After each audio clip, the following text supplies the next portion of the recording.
Chainsaw Man Part 2 has finally had its release date confirmed, and if you somehow don't know, Chainsaw Man is one of the hottest anime properties right now, with a stellar looking upcoming anime adaptation by Studio Mappa coming later this year, while the first part of its manga has sold like hotcakes. And while I haven't mentioned it before, Fujimoto is probably my second favourite manga author. Fire Punch is easily my favourite manga of all time.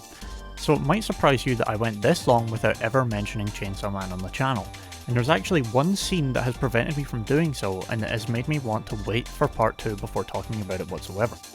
But now that we know that it's right around the corner, I feel more than ready to speak my mind and tell you exactly what to expect in part 2 of Chainsaw Man.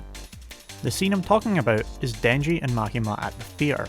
There's subtext to read into here, sure, given that the hug is a notable motif throughout the whole story of Chainsaw Man, as any reader could tell you, but it's actually this panel that stopped me talking to friends, family or my audience about Chainsaw Man, and it's made clear to me that Chainsaw Man wasn't yet finished.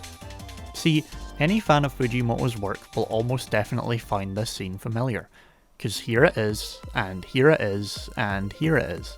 4 of these exact same panels. But there's something very different about Chainsaw Man compared to these other 3 works, and that stems back to why I think it is very incomplete so far. Fujimoto is very overt in his artistic themes throughout his stories. While I think the main theme of Chainsaw Man Part 1 is pretty obviously the motivations of others and what they see in you as a person, every other of these 3 works has the same thematic premise: art and life. These 3 other works are Fire Punch, which deals with cinema, Goodbye Eri, which is about home videos, and Look Back, which covers making manga. While this shot of someone in a theatre looking at the screen isn't at all exclusive to Fujimoto's work, it's very clearly not a coincidence that it shows up in every one of his published manga. But comparatively, Chainsaw Man is very thin on commentary on art compared to the other 3. Denji likes magazines, but the only characters associated with books are Cosmo and Makima. Books are a symbol of knowledge in Chainsaw Man, but part 1 doesn't leave us with any commentary on it at all, and that's what I fully expect to see from Chainsaw Man's follow-up.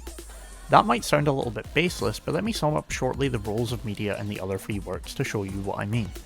Goodbye Eri surrounds a man videotaping his mother until she passes away, but the resulting movie he makes turns out to be so bad that he almost takes his own life given its reception.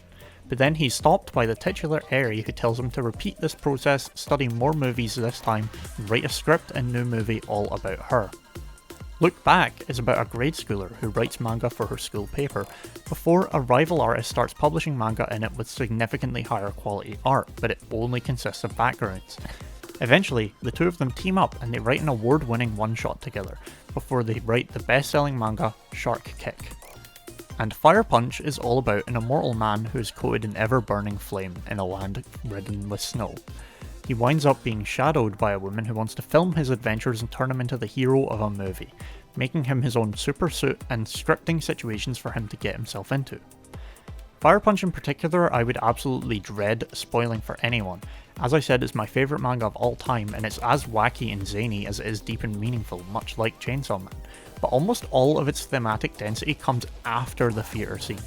It shows its hand very late on, and it makes much clearer what it actually wants to say about life and movies right near the series' end in the final few volumes, with the vast majority of the story just being set up to build up to and understand its beautiful climax.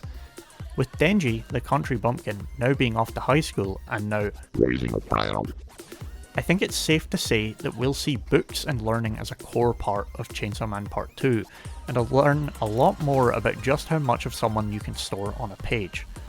So while this is a very light prediction, it's why I couldn't really talk about Part 1, since I have to ask, what is there to talk about so far? Sure, the combat is as gruesome as it is awesome, the plot twists are captivating and the characters are sublime, but there's not much deeper than that yet.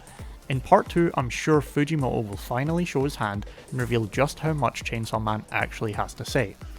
For anyone that hasn't, I fully recommend reading all 5 of these wonderful manga.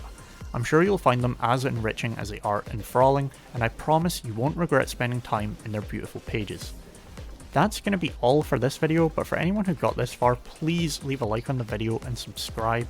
It would really mean a lot. My channel is just growing so far and I love manga as much as I love fighting games, and I'll be sure to cover plenty of otaku and geek topics in future. But until next time, I'm gonna just ask you all, stay safe.